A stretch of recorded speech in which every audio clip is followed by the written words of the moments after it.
Sylvia. Bonjour Léa.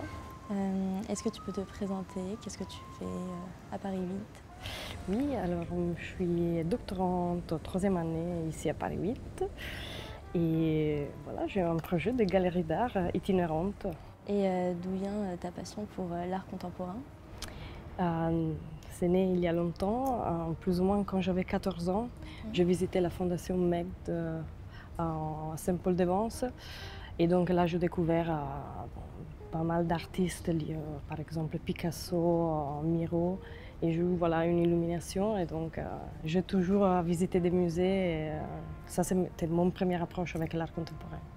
Et la facilité avec laquelle, par exemple, moi je cherche voilà, de faciliter un peu la compréhension des artistes vers le public et les rapports entre le public, la galerie et l'artiste. Donc c'est un rôle de facilitateur que j'ai déjà avec les artistes avec qui je travaille, mais aussi avec cet artiste sur lequel je travaille en tant que doctorant.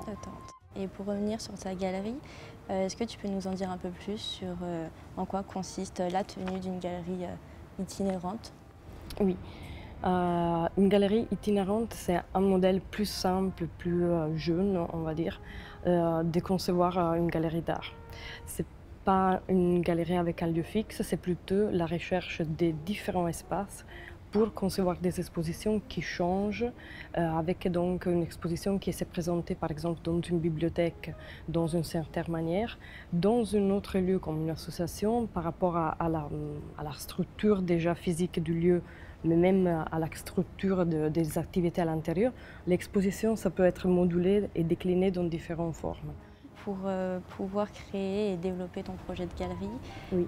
Tu as bénéficié de l'aide du dispositif Pépite, Oui. Et plus précisément Pépite Pont. Oui. Et tu détiens donc le statut d'étudiant entrepreneur, c'est ça? Quels sont les avantages et les aides que t'ont apporté ce statut? En fait, tous les ateliers sont constitués de tous les participants de Pépite Pont qui viennent tous des différents milieux. Et donc, c'est une énorme richesse de pouvoir avoir d'avis extérieurs à notre projet et même des aspects critiques.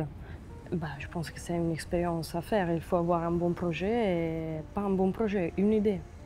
Une idée, l'envie de développer et l'envie de s'engager. Quelles sont les perspectives d'avenir pour ton projet de galerie d'art? Il y a pas mal de projets qui se sont mis en route dans les derniers mois. On va dire, on croise les doigts et voilà. Ok, super, bonne chance. Merci beaucoup.